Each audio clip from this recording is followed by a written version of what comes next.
오늘 주신 하나님의 말씀은 요한복음 11장 45절에서 57절까지 말씀입니다. 같이 봉독하겠습니다. 마리아에게 와서 예수께서 하신 일을 본 많은 유대인이 그를 믿었으나 그 중에 어떤 자는 바리새인들에게 가서 예수께서 하신 일을 알리니라.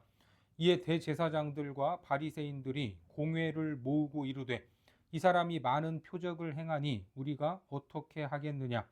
만일 그를 이대로 두면 모든 사람이 그를 믿을 것이요 그리고 로마인들이 와서 우리 땅과 민족을 빼앗아가리라 하니 그 중에 한 사람 그 해의 대제사장인 가야바가 그들에게 말하되 너희가 아무것도 알지 못하는도다.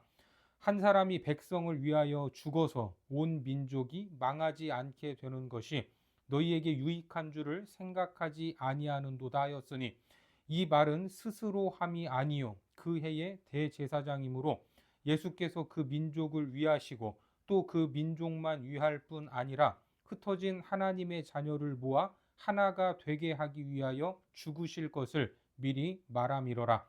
이날부터는 그들이 예수를 죽이려고 모의하니라. 그러므로 예수께서 다시 유대인 가운데 드러나게 다니지 아니하시고 거기를 떠나 빈들 가까운 곳인 에브라임이라는 동네에 가서 제자들과 함께 거기 머무르시니라. 유대인의 유월절이 가까움에 많은 사람이 자기를 성결하게 하기 위하여 유월절 전에 시골에서 예루살렘으로 올라갔더니 그들이 예수를 찾으며 성전에 서서 서로 말하되 너희 생각에는 어떠하냐 그가 명절에 오지 아니하겠느냐 하니 이는 대제사장들과 바리새인들이 누구든지 예수 있는 곳을 알거든 신고하여 잡게 하라 명령하였음이러라. 오늘은 희생시키려는 자, 희생하려는 자, 그리고 구경꾼이라는 제목으로 하나님 말씀 전하겠습니다. 죽었던 나사로, 예수님과 제자들의 친구로 불릴 만큼 친밀했던 나사로는 무덤에 들어간 지 이미 나흘이나 되었고 근처에만 가도 썩은 냄새가 진동할 정도로 아무런 가능성이 없는 상태였습니다. 하지만 예수님은 그 무덤을 열라라고 명하셨고 나사로를 큰 소리로 부르셨습니다. 나오라 하는 예수님의 부름에 나사로는 무덤에서 걸어 나왔습니다. 어떻습니까? 마리아와 마리아를 위로하러 왔던 많은 유대인들은 그 현장에서 더 이상 조문객이 아닌 목격자요, 증인으로 위치가 바뀌어 버렸습니다. 예수님이 뭐라고 하셨습니까? 이 일을 통해 믿게 하려 한다. 이렇게 말씀을 하셨습니다. 요한복음 11장 42절에 항상 내 말을 들으시는 줄을 내가 알았나이다. 그러나 이 말씀하옵는 것은 둘러선 무리를 위함이니 곧 아버지께서 나를 보내신 것을 그들로 믿게 하려 함이니이다. 그렇습니다. 이 놀라운 사건을 목격한 사람들이 당연히 예수님이 누구인지를 알아차리고 뭔가 깨닫게 되는 것은 당연해 보입니다. 그래서 본문 45절에서도 마리아에게 와서 예수께서 하신 일을 본 많은 유대인이 그를 믿었으나 먼저 많은 유대인들이 예수님을 믿었다라고 말합니다. 먼저 믿었다 하는 것이 첫 번째로 드러난 반응입니다. 아, 이것이 가능한 일인가? 도대체 저 예수는 누구신지 참으로 놀랍다. 하지만 그를 믿었으나, 믿었다. 그러나 이 말 아닙니까? 뭔가 또 다른 일이 예고되고 있을 것만 같은 말씀입니다. 그래서 이어지는 두 번째 반응이 무엇입니까? 46절에 보니까 그 중에 어떤 자는 바리새인들에게 가서 예수께서 하신 일을 알리니라. 우리가 계속해서 바리새인들을 보게 되는데 바리새인들은 유대인들을 지도하고 영향력을 행사하고 있던 사람들이죠. 성전 중심의 체제에서 예수님이 보이는 행보에 대해 호의적이지 않았던 악감정을 가지고 있던 사람들입니다. 그런데 거기에 가서 예수님이 하신 일을 알렸다라고 합니다. 그랬더니 어떻게 합니까? 대제사장과 바리새인들이 공회를 모으고 말하는 겁니다. 47절에 보니까 이에 대제사장들과 바리새인들이 공회를 모으고 이르되 이 사람이 많은 표적을 행하니 우리가 어떻게 하겠느냐. 여기에 나오는 공회는 사내들인 공회로 유대교 최고의 의사결정 기구입니다. 입법기관인 국회와 같고 또 행정기관이면서 사법기관의 역할까지 감당하고 있었습니다. 한마디로 유대의 모든 권한이 집중되어 있는 곳입니다. 사내들인 공회는 71인으로 구성이 되어 있는데 그 배경이 있습니다. 민수기에 보니까 이스라엘이 광야의 생활을 할 때 만나를 먹고 살았는데 처음에는 만나가 신기하기만 하고 좋았죠. 그런데 매일 먹게 되니까 그 만나도 물렸던 것입니다. 그래서 불평, 불만이 여기저기서 터져 나오는데 그 말을 누가 다 들어야 했습니까? 모세가 다 들어야 했습니다. 좋은 노래도 몇 번 들으면 듣기 싫다는데 징징대는 소리는 얼마나 더 듣기 싫겠습니까? 모세도 너무나 힘들어서 하나님 앞에 하소연을 합니다. 하나님, 내가 낳은 자식들도 아닌데 내가 왜 이러한 소리를 듣고 있어야 합니까? 너무나 힘이 듭니다. 감당하기 어렵습니다. 자기 마음을 하나님께 가감없이 내려놓았던 것입니다. 하나님은 모세의 이러한 고통과 과중한 업무를 백성들 중에 원로 70인을 뽑으라 하는 명령을 주셨습니다.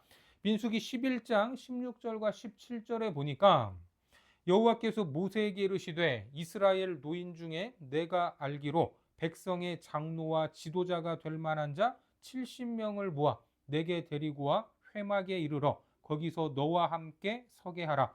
내가 강림하여 거기서 너와 말하고 내게 임한 영을 그들에게도 임하게 하리니 그들이 너와 함께 백성의 짐을 담당하고 너 혼자 담당하지 아니하리라. 여기에 나오는 장로는 기본적으로 덕이 있는 사람들이고 지혜가 있는 사람들입니다. 그 70명의 모세까지 합해서 71명인 것입니다. 이것이 전통이 되어 공회원을 70명을 뽑았고 대제사장이 의장이 된 것입니다. 이 사내들인 공회가 소집이 되어 예수님에 대한 문제를 놓고 토의를 하는데 그렇게 모여 무슨 이야기를 합니까? 48절에 보니까 만일 그를 이대로 두면 모든 사람이 그를 믿을 것이요 그리고 로마인들이 와서 우리 땅과 민족을 빼앗아 가리라 하니, 이 말씀에 보면 두 가지 우려를 하고 있는데 첫 번째는 이대로 가면 사람들이 예수를 다 믿을 것이다 라는 것이고, 두 번째는 로마가 우리 땅을 빼앗을 것이다 라는 것입니다. 첫 번째 이유는 납득이 가지만 이미 이스라엘은 로마의 식민지인데 더 빼앗길 땅이 뭐가 있을까? 뭔가 이해가 되지 않는 말입니다. 그런데 여기에는 당시 유대인들의 우려가 섞여 있습니다. 비록 로마의 식민지로 살고는 있었지만 로마가 일부 자치권을 허락해 주는 상황이었습니다. 그런데 뭔가 로마의 꼬투리를 잡히게 되면 그렇게 중요히 여기는 성전도 파괴될 수 있고 자치권까지 빼앗길 수 있다라는 두려움이 있었던 것입니다. 특히 예수라는 사람을 중심으로 사람들이 하나로 뭉치게 되면 로마는 그런 광경을 식민지 통치의 위협 요인으로 볼 수 있을 것이고, 그것을 빌미로 자치권을 빼앗고 일부 누리고 있던 자유마저 박탈당할 수 있다라는 판단을 했던 것입니다. 한편으로 생각해 보면 일리가 있어 보이기도 합니다. 하지만 사람은 늘 명분은 그럴싸해도 항상 자기 이익을 생각하는 존재입니다. 그러니까 그들은 민족의 안위와 공공의 안녕을 명분으로 내세우고 있지만 사실 더 우려하고 있던 것은 자기들이 누리고 있던 기득권이었습니다. 어디서 예수라는 사람이 나타나서 자기들을 존경하고 자기들의 말을 들으면서 순응하던 사람들의 마음을 사로잡았던 것입니다. 그렇게 대제사장, 바리새인들의 위치에서 누리는 것들이 사라질 것만 같아서 불안한데 대놓고 우리의 기득권을 빼앗길 수는 없다. 이것은 놓을 수 없다. 이렇게 말은 못하고 있었던 겁니다. 그러니까 뭔가 있어 보이게 민족을 앞세우고 있습니다. 이러다가 우리 민족이 위험에 처할 수 있다. 우리가 지도자로서 그냥 좌시할 수만은 없는 상황이다. 뭔가 더 있어 보이고 설득력 있어 보이지 않습니까? 이러한 논리로 예수님을 어떻게 해 보려는 수단이었습니다. 사실은 예수라는 존재가 자기들에게 불편하고 눈에 가시였지만 그렇게 말할 수 없으니까 민족적 차원으로 가져가서 명분을 만들고 있는 것입니다. 하지만 곧바로 어떻게 처리할 수는 없었습니다. 왜 그렇습니까? 대중적인 인기가 있고 사람들의 시선이 쏠려 있었기 때문입니다. 여기서 의장인 가야바가 발언을 하는데 49절과 50절에 보니까 그 중에 한 사람, 그 해의 대제사장인 가야바가 그들에게 말하되 너희가 아무것도 알지 못하는도다. 한 사람이 백성을 위하여 죽어서 온 민족이 망하지 않게 되는 것이 너희에게 유익한 줄을 생각하지 아니하는도다 하였으니, 가야바는 주후 18년에서 37년 사이에 대제사장을 맡은 인물입니다. 당시 압도적인 권한을 누리고 있었는데 자기의 권위를 가지고 말하는 것입니다. 한 사람이 희생을 당해서 백성이 살고 민족이 망하지 않는다면 그것이 유익한 것 아니냐, 그런 말입니다. 여기서 한 사람은 누굽니까? 당연히 예수님이십니다. 예수를 제거해서 민족을 위험으로부터 구하는 것이 하나님의 뜻이 아니냐, 이렇게 말하는 것입니다. 겉으로는 종교 지도자지만 정치적 인물로 모략에 굉장히 능한 사람이었습니다. 그래서 지금 이 공회원들을 향해 정치 감각이 없다라고 꾸짖는 듯 합니다. 예수가 메시아인지 하나님의 아들인지 그것이 중요한 것이 아니라 지금 예수 때문에 우리가 위협을 받고 있으니까 빨리 제거하는 것이 좋겠다라는 말입니다.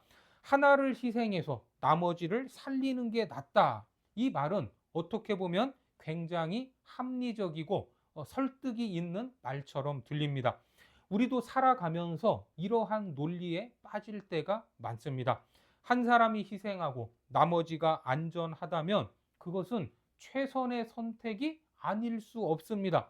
이 숫자의 환상에 빠져서는 안 됩니다. 예수님의 비유 중에 잃어버린 양의 비유가 있지 않습니까? 마태복음 18장 12절에 보면 너희 생각에는 어떠하냐? 만일 어떤 사람이 양 100마리가 있는데 그 중에 하나가 길을 잃었으면 그 99마리를 산에 두고 가서 길 잃은 양을 찾지 않겠느냐? 여러분, 이 명제 앞에서 사실 잃어버린 한 마리보다 길을 잃지 않은 99마리의 양이 더 중요해 보이지 않습니까? 괜히 잃어버린 한 마리를 찾으러 갔다가 나머지 99마리까지 잘못되면 어떻게 합니까? 그런데 예수님은 그 한 마리를 찾으러 가야 된다, 이렇게 말씀하십니다. 하나를 가볍게 보지 않는 것, 이것이 바로 목자의 심정이다라는 것을 믿으시기 바랍니다. 예수님이 염려하신 것은 하나를 포기하면 나머지 99도 얼마든지 버릴 수 있다는 것입니다. 하나를 소중히 여기는 공동체가 나머지 99도 귀하게 여긴다는 것입니다. 하지만 대제사장 가야바는 반대로 하나를 희생하는 것이 다 살리는 것이라고 하는 이런 말도 안 되는 소리를 하고 있었던 것입니다. 여기에 대해 사도 요한은 이러한 해석을 내놓고 있습니다. 51절과 52절에 보면 이 말은 스스로 함이 아니요 그 해의 대제사장이므로 예수께서 그 민족을 위하시고 또 그 민족만 위할 뿐 아니라 흩어진 하나님의 자녀를 모아 하나가 되게 하기 위하여 죽으실 것을 미리 말함이로라. 여러분, 이게 무슨 말입니까? 결국 예수님은 희생을 당하시는데 그 일은 민족뿐만 아니라 흩어진 하나님의 백성을 하나로 모으는 일이 될 것이다 라는 말입니다. 다시 말해 대제사장이 자기의 이득과 그리고 자기의 모든 기득권을 위해서 이 말을 했지만 자기도 모르게 뜻도 모르면서 한 말로 가야바는 예수님을 희생시키려고 했지만 예수님은 자신을 희생해서 다른 사람들을 살리려고 했다라는 말입니다. 예수님은 어떤 분입니까? 스스로 희생하는 분으로서 히브리서에서는 스스로 제물이 된 제사장이다라고 설명을 하고 있습니다.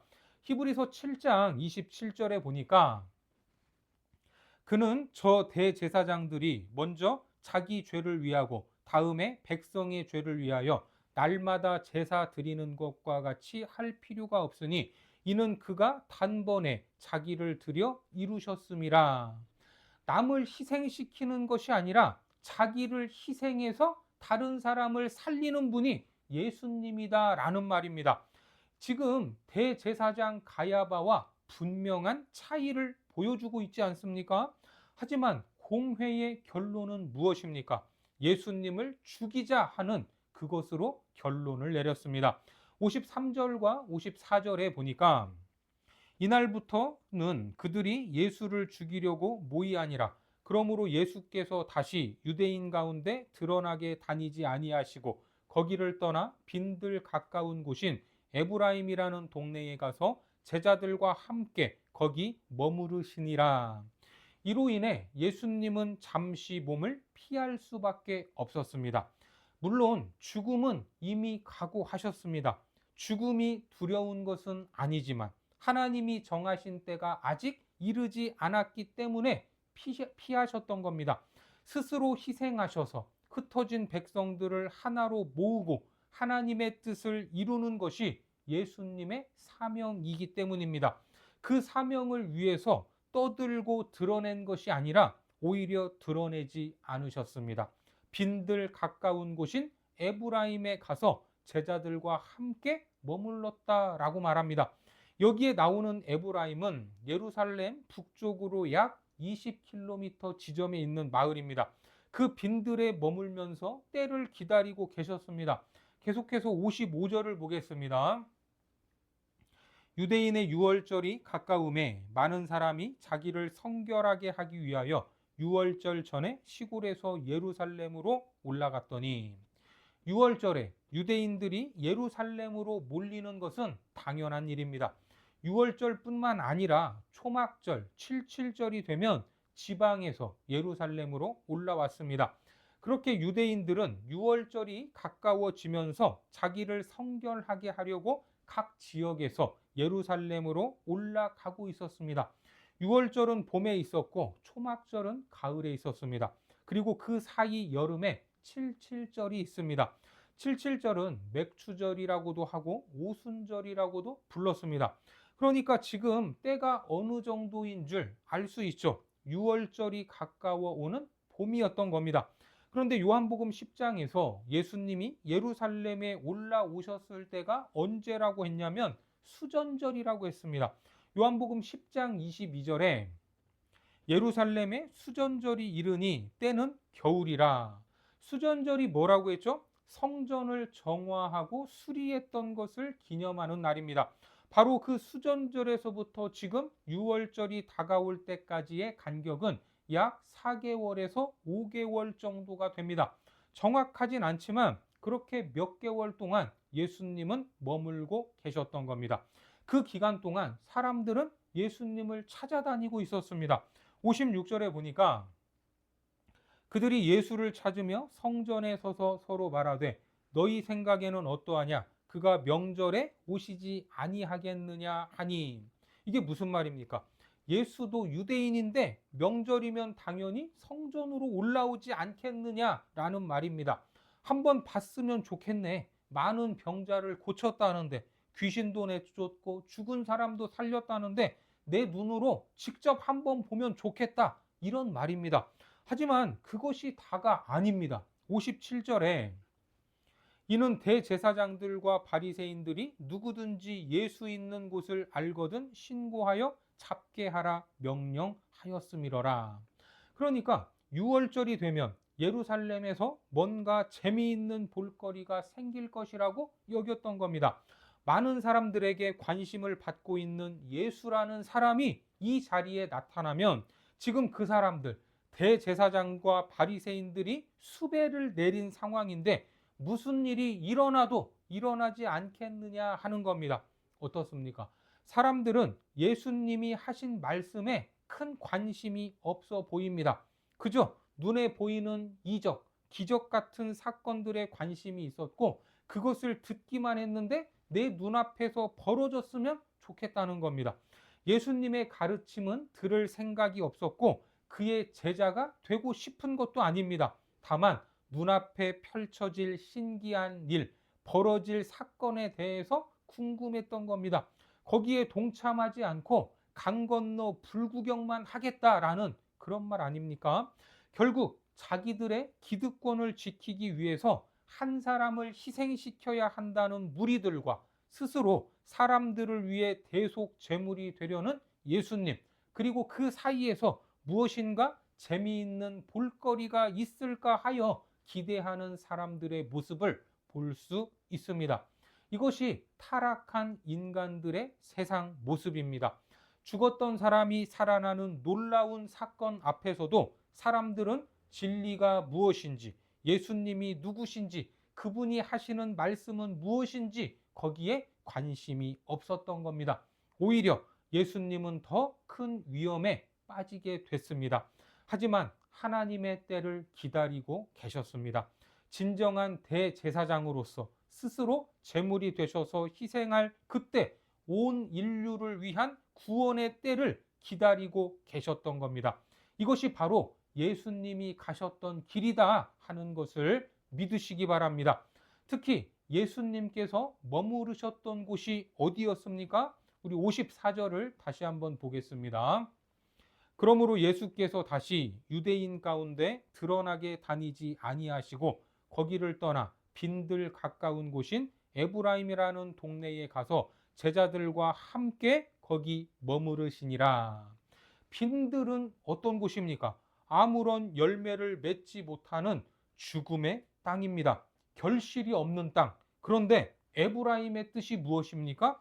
열매를 맺다, 풍성하다, 결실하다, 두 배를 얻는다라는 의미가 담겨 있습니다.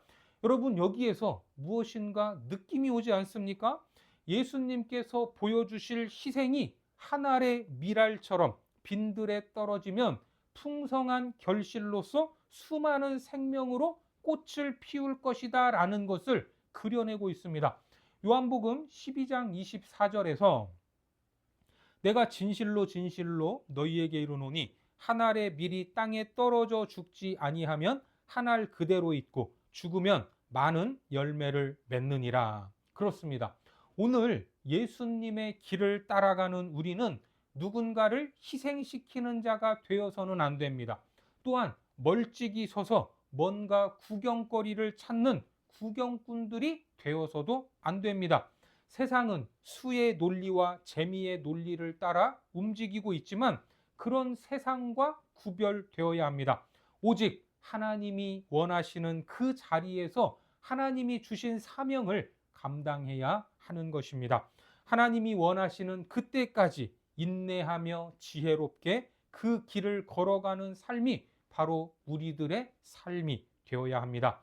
이 한 주간에도 예수님처럼 내가 머문 그 자리에서 한 알의 밀알이 되어 많은 열매를 맺는 복된 삶이 되기를 주님의 이름으로 축원합니다.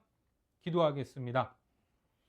하나님, 악한 인생들이 살아가는 세상은 수의 원리로 명분을 삼아 누군가를 희생시키고 자기 이익을 얻으려는 것을 보게 됩니다.